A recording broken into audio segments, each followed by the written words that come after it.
I'm so in love with you.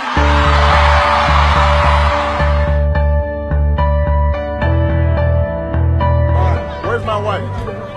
Ken, you got my wife here? If I had worried about who liked me and who thought I was cute when I was your age, I wouldn't be married to the President of the United States today.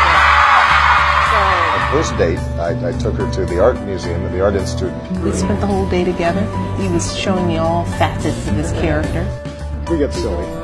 What truly made me fall in love with Barack was his character. It was his decency, it was his honesty, it was his compassion, his conviction.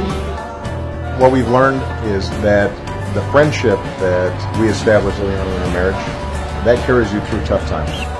And good sense of humor.